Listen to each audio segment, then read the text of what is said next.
Hey guys, Lonnie here. Welcome back for episode 9 of season 1 of Ted Lasso. I was completely caught off guard when I went to pull this one up, and we only have one episode left of this season.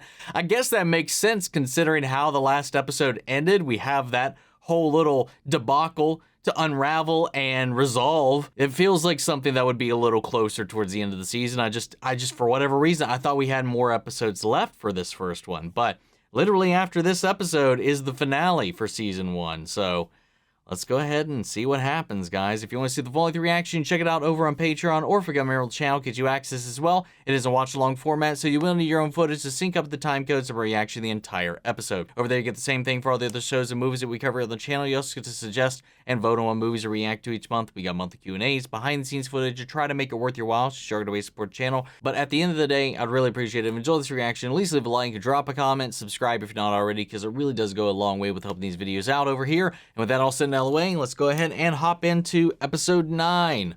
All apologies. Here we go. Richmond Arsenal match. Welcome, Grace. Oh. But today was another. Dude, I don't know how people do that, man. Ice baths like that? I don't know, man. It's a trash can. What? There you are. Somebody order a Roy on the rocks, huh? You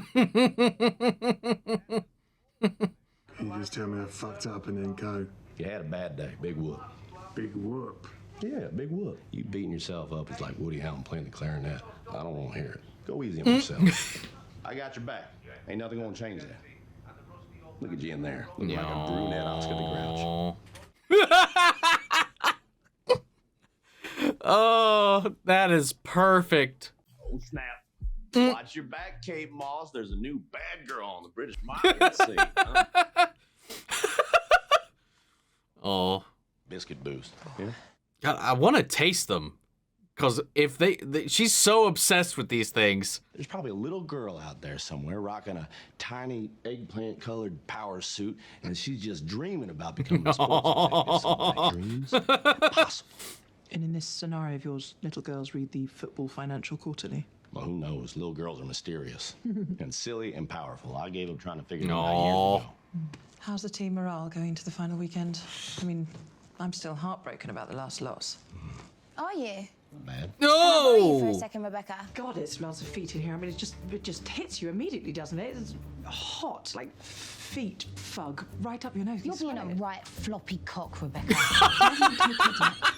I'm going to. When?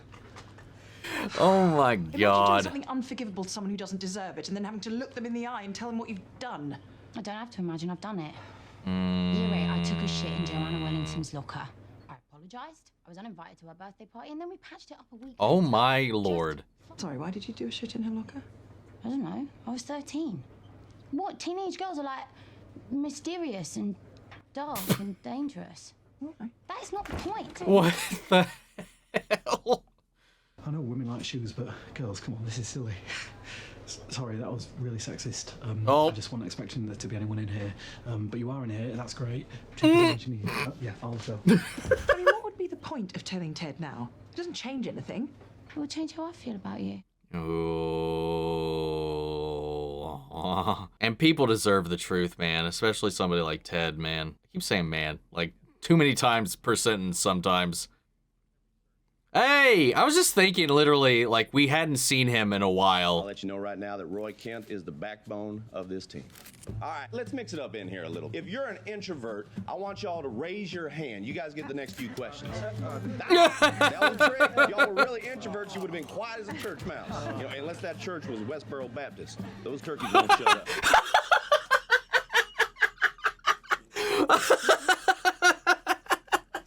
Oh my God, dude. That was a good one. It wasn't just one bad game, Coach. He's showing his age, and he's made significant mistakes in each of the last 5 matches. We just haven't been bitten in the ass by them yet. Yesterday, our butts had teeth marks. Deep ones. The kind you usually have to pay for. Oh, okay, I get it. I'm not benching Roy, but I want you to know that I value each of your opinions, even when they're wrong. I mean, for success, they might be right, but that's not really what he's here for. You paid someone to bite you? No, of course not. Oh, sorry. Ben paid. Beard. Good God. Hi, what's up? I have something I need to tell you. I'm all ears. Should probably shut the door. Get straight to the point. No faffing around, because that's just annoying, and definitely no procrastinating. That's a good word, isn't it? Procrastinating. Procrastinating. Which is exactly what you're doing, just like in the little shoe room, avoiding the conversation you knew was coming. Why don't we look it up? Have you got a dictionary? Oh my God. Okay. Me? Mm. Brilliant. Oh my God. Pop the pops. Ted, do you think you could do this later? Yeah, sure, no Oh, problem. I'll just hit the God damn rewind it. button. Shout, snoop. Yep, oop, shmoo, yep, yep, oop, yep. With that, whoop. I kind of want to play that back and see if that works. Surprise. Get the fuck out of here. I wanted to tell you something before you heard it somewhere else. Bex and I are having a baby. Surprise! Again.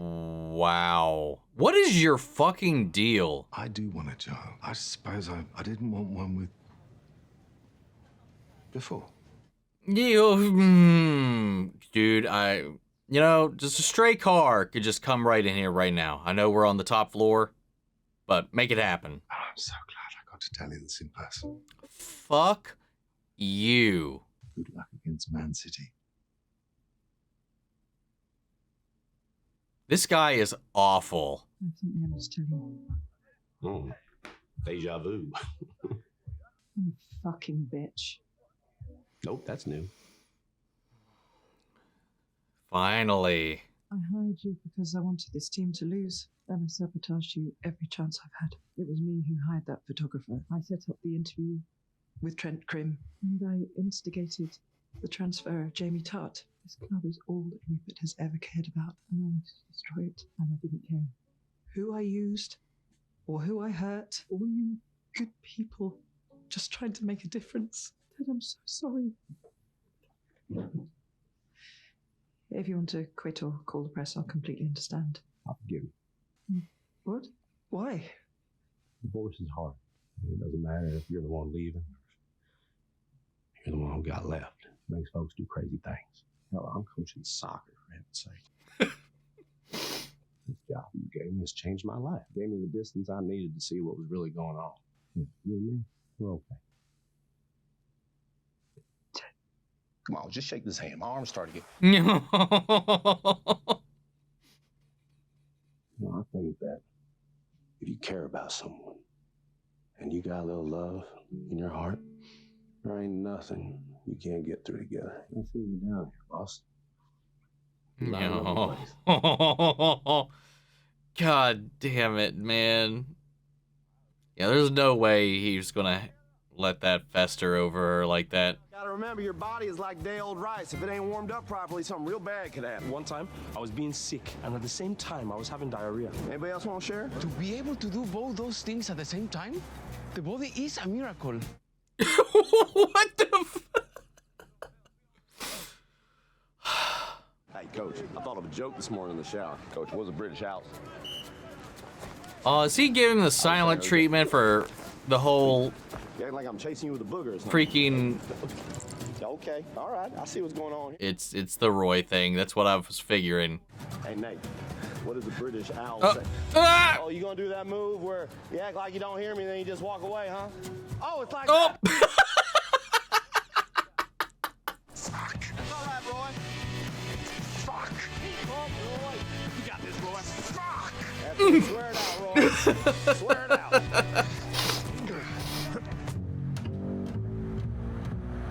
Needed to make up with Higgins. Oh. Oh, what in the world?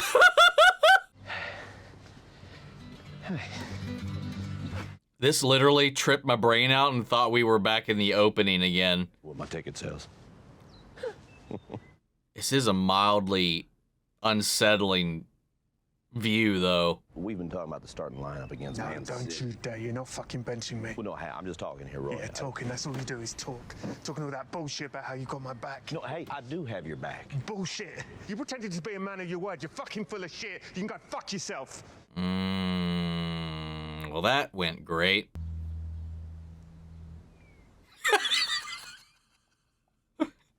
I came clean to Ted. I told him everything. How did that go? You know what the little shit did? He forgave me. Fucking arsehole. I know. But that's not actually why I'm here. I wanted to apologize to you for treating you so poorly. Thank you, Rebecca. I lost my way for a minute, but I'm on the road back. I can tell. You know what suits you? Unlike that beard. Ooh. No. I don't think I've ever had a child in my house before. What about Jamie? Yeah. Roy Kent's been the best player on every team he's been on since he was a kid. I like being Roy Kent. I don't know if I can handle just being some loser has-been called Roy. I think men who feel sorry for themselves are so sexy. If you start telling me how hard it is playing a game for a living, I think I might come. It's not just a game to me. It's all I've ever known. It's who I am. It's all I am. Phoebe, can you come here for a second? It's not all you are. I need you to close your eyes for me, yeah? Can you describe your Uncle Roy?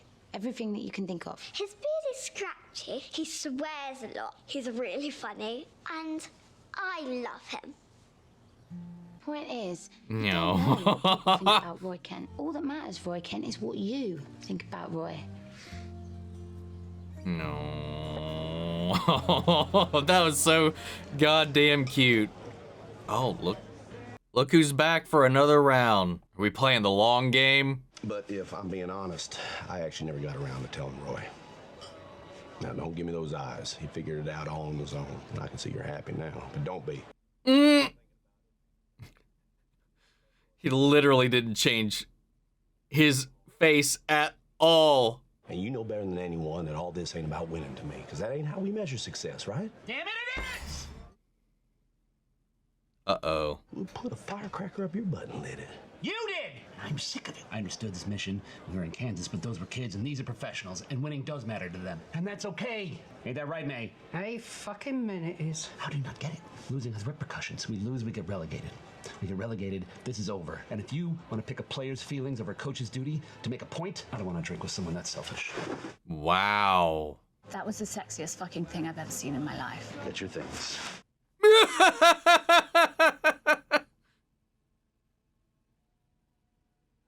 Ooh.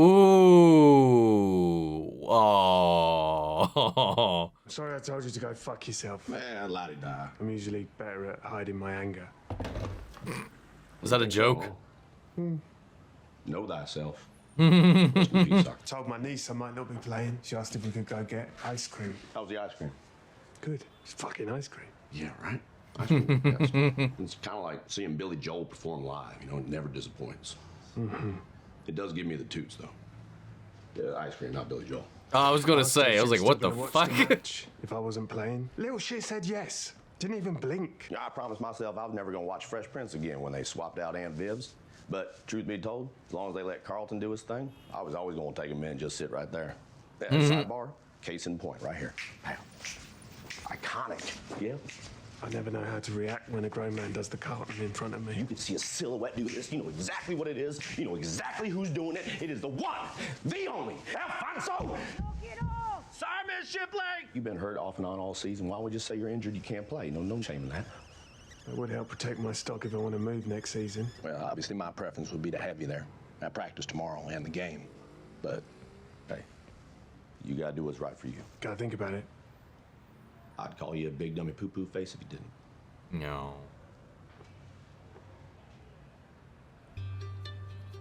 Be honest with me. It's a prank, right? A tea. Like when those Twitch folks aren't around. Y'all know this tastes like garbage. No. I love it. You don't love it. It's pigeon sweat. Horrible. Horrible. I love that running gag, man. I love it. It's Biscuits O'Clock. Higgins, you're back. Good. And shaven. Oh, you've got to try one of these. Oh, no, he does not. Karen is sharing, but I brought Higgins his own. Oh, wow. Actually, those are for Trent Crim's daughter. She turns 3 today, but it means more to me if you had them. What? No, come on. No, it's okay. She won't remember. She's 3. She'll bounce right back. It'll be fine. No, I insist. I'm screwing with you. Oh my God. Yeah, these are definitely for a little girl. Hmm? Maybe he thinks you're silly and playful and mysterious. Sure. A little bit. No. Need y'all to listen up. Not here. Coach? Now. I know now's not the best time, Coach, but I have been feeling physically sick since walking away from you the other day. Plus, last night I had a horrible nightmare that I was pecking you to death like a crow. I'm so sorry. Wow. Okay. But do me a favor. Try to apologize to me in your dreams so we're good on that side of things, too. Oh, yeah, of course. Now, fellas, we got ourselves a heck of a match coming up, yeah? And what I'm gonna need from all of y'all... My 6-year-old niece found my girlfriend's vibrator. So I had to take her to get her ears pierced in an attempt to erase the memory. What? Can I say something? Floor is yours, Captain. Second team's gonna kick first team's fucking asses today. No. Damn. We're in the credits. What is going on? Oh. That was great, man. Oh. Well, damn, man. I was expecting some big old drama in the middle of this episode leading into the finale, but no. We kind of wrapped up a lot of the things that have been kind of bogging us down. Not bogging us down, maybe that's the wrong word. Weighing on us throughout the season. You know, obviously the Jamie thing, that's a whole other thing that we can't necessarily resolve now that it is done. At least not right now. With everything that's going on, you know, with Roy, his decline in performance over time, it's something they've addressed throughout the season, and it came to a head after, you know, his performance in a game cost them the match yet again, caused Ted to have to, like, reach this crossroads. Like Beard said, even though I think Ted's heart is, like, undisputably in the right place, Beard also isn't wrong. So, like, it's this conflict of, not really conflict, I would say, this compromise of morals and responsibility. Caring about your team and their welfare over winning is great when you're dealing with kids, whether it be high school or younger or whatever. That's perfectly reasonable. But in this situation, they are coaching a professional team. Wins and losses matter. Losses bear consequences, whether it be sponsorships, people's jobs, contracts, positions, even the welfare and state of your team itself, its existence, matter and hinge on these things. So he's kind of got to shift his perspective a little bit, do what's best for the team, as well as try his best to do what's best for his players. And while Roy, you know, rubs into this the wrong way initially, as he does with all things, he's able to kind of gain some perspective. And I love that Keeley was there for him. And I love just the relationship that's been building all throughout this season. And the way that culminated here with him finally opening up, and the way that she sat down his niece to be like, hey, what do you think about your uncle? And, you know, it's just these things that we all kind of carry because, like I always say, and this isn't like a new thing, this is a very common phrase or whatever you want to call it. Our biggest critic is always ourselves. We are always going to be our biggest judge of everything that's going on around us. Our idea of ourselves can sometimes be just so extremely different from the way other people see us, perceive us. Like the things that we think about ourselves might not even come to mind for somebody else. That's where we kind of got to check ourselves and try to understand and let go of certain aspects that we're just kind of sitting there beating ourselves up about at the end of the day. And I like the way they kind of brought that together with that entire scene. And then the way that kind of led Roy back here. You know, he met with Ted, the whole little thing with them and the tea, and him meeting up with him, you know, catching him after they both kind of this episode got their kind of their wake up call, so to speak. You know, he was the one that came back and caught Ted from walking into the street after he drank himself into oblivion, after Beard kind of really just laid into him. They both had somebody come to them and kind of give them this reality check that really impacted them this episode. And it led to them kind of coming together, again, compromising the situation and coming to a general understanding that this is something that they got to work out together, and that only Roy is going to be able to figure out for himself as well. You know, he thought it over. He had options. You know, he could play, like he said, for another team, whether it be here or in America or whatever. You know, there's other options. You know, they could give the excuse that in the next game, maybe he could set it out. Maybe the reason he's not on the field now is because he sustained an injury during that last thing, which would at least, you know, like you said, save his ego and his stock value. But at the end of the day, that's just a Band-Aid on a larger problem. And he came back. He was like, hey, I got this team that I've been a part of. I've got this coach that I am starting to believe in. You know, I could throw all that away for maybe somebody who would just give me a chance, or I can accept where I'm at and also accept that I'm in a place that's going to take care of me. It was a good choice, I think, at the end, and he's going to be here, and I think he's going to help Ted, you know, continue to be the team captain. Whether or not he's on the starting line, he can still coach, he can still help, he can still pass on the knowledge, the things that his body maybe cannot do anymore. He can help those younger kids who are coming into the team excel with his experience, just like Ted is here to do on the other front. And I just like that. And I like that Beard has always been kind of there for Ted, and when it comes down to it, is not afraid at all to give him the tough love that he needs. But I'm glad that just because they had that interaction, that it didn't really taint things by the end of it. You know, when they came back together here, it was just water under the bridge. And speaking of, you know, Keeley confronted Rebecca about whether or not she was going to tell Ted, because it hadn't happened yet. And then it was that moment where Rupert showed up, because she was going to tell Ted after that, but completely couldn't bring herself to do it. Procrastinated on every front. Whole scene was great. But then Rupert showed up when he dropped that bomb on her that he was having a kid. The way I read the scene is that maybe that's something that she had maybe even talked about in the relationship, but he had never really wanted that. But the truth is, or maybe the truth isn't, we don't really know. I think at the end of the day, everything he says is just to hurt her. I think he gets enjoyment and power out of just putting down the people in his life. Being in the relationship he's in currently, he just by his mere existence has that, with experience, with life, knowledge, money, status, and all that. There's so many things he can just kind of loom over his new little Rebecca. Now he's just coming back to the woman that left him, just trying to ruin her every single waking day that he can. And every time that has happened up until this point, Rebecca has had her moments where she was just rubber band right back into her attempts to destroy this thing that Rupert loves.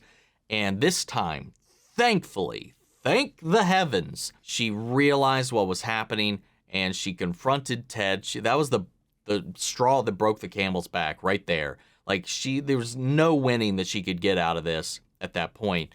And she, you know, in that wake where he's like, the truth of the matter was, I just maybe didn't want to have a kid with, at the time, you know, when he was about to say with you, and she picked up on that real quick, and that was the kicker right there. I'm just so happy she went to Ted and just dropped it all, expecting, obviously, resentment. And that's not who Ted is. You know, he can get riled up. He's not immune to his emotions, to getting fiery and ignited and stuff like that. But this is somebody that came to him with this issue and had the courage to just dump that on his table and just put all that out in the open, and he forgave her. And he's one to understand, considering that the huge changes in his life that he's made in the wake of his own divorce. They could come together in this. He's got this understanding, and he just welcomed her with a handshake. Typically, we've seen up to this point, he's the one to outstretch the hug,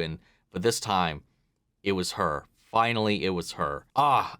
I love it. It just kicked off this cascading moment of responsibility that she's now going to take for all that. When she went to go see Higgins to make up for what she had said and done and everything that she had made him accomplish too, That was a great scene. There's so many great moments in this episode. It was just so damn heartwarming. And yeah, man, I don't know what the finale is going to be. I really don't know what to expect for later seasons.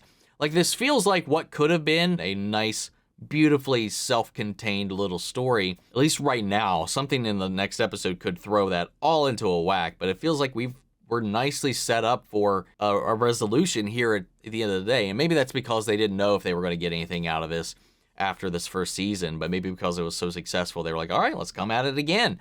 And it doesn't even need to be that there is a reason to be here. I think just spending these time with these characters can bring value regardless, because the lessons that we're learning with them, it's very cathartic, it's very emotional, it's very mature in the way that it's handling a lot of these complex elements, and we can just see like this slice of life thing evolve over time without this overcomplicated, complex arc and stuff like that. I don't know that we need all of that, but I'm just very curious to see what comes next.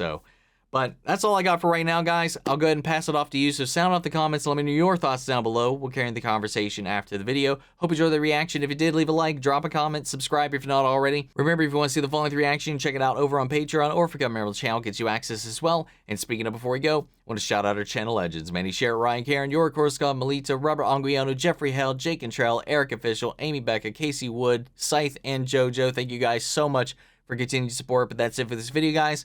I'll see you all in the finale for Season 1. Take care, everybody.